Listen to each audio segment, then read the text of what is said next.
Xohlasa qarayapti, Teli borib olgan qolaman. bo'ladi. Yo'q, opam endi sanaqa sazan baliq bo'lmas. Bo'ng endi. Boshlaylik. Ko'rdingizmi? Bo'ldi, ana aytdim. Dunyoda hamma yaxshi ekan, hammadan amma yaxshi ekan. Ammalar yurak yaxshi ekan, ammani bori yaxshi ekan. Tarozini bitta pallasida hamma bo'lar ekan, bitta pallasida amma bo'lar ekan. Har bir so'zi ilmoqli bo'lsa ham, nonushtasi qaymoqli bo'lsa ham, achitib gapirsa ham, sasitib gapirsa ham, dunyoda mingta tilla xola yaxshi ekan, mingta tilla xoladan uzuqara bo'lsa ham, amma yaxshi ekan. Do'zaxi jiyani do'zaxdan amma chiqar, hech kim sopini bermaydi ekan. U tildan tilga ha amma ham teng, hamma ham teng, bekor gap ekan. Bitta ammani ziyorat qilib kelsa 7 jannatni bir ochilar ekan.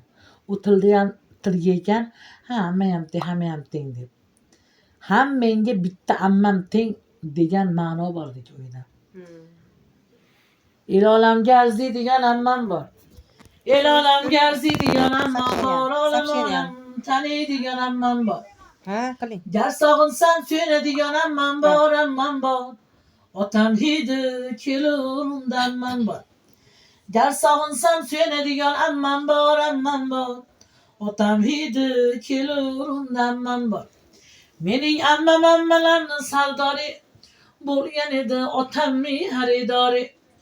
Mening ammam ammalarni sardori bo'lgan edi otammi xaridori. Omon bo'lsin ammajonim boshlari, to'kilmasin qaro ko'zdan yoshlari.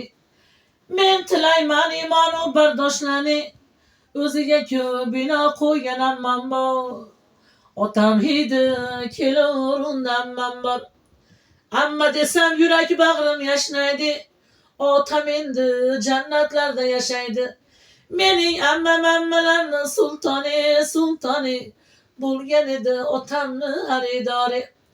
Omon bo'lsin ammajonim boshlari, to'kilmasin qaro ko'zdan yoshlari. Men tilayman imonu bardoshlarni, o'ziga ko'p bino qo'ygan ammam bor. Otam hidi kelur undan ammam bor. Shunaqa ammalar ulug' zot bo'lar ekan. Xolalar ham aziz bo'lar ekan, xizmatlari mayiz bo'lar ekan, toshonaga qaragan xola bo'lar ekan, gajjaylarni taragan xola bo'lar ekan, o'ng barmog'i kumushdan xola bo'lar ekan, hech bo'shamas yumushdan xola bo'lar ekan. Bozor ucharga yugurgan xola bo'lar ekan, sarpolarni chertib qidirgan xola bo'lar ekan, savatlarni toptirgan xola bo'lar ekan, yuzoshtiga ottirgan xola bo'lar ekan. Bunday inson yagona ona o'rniga ona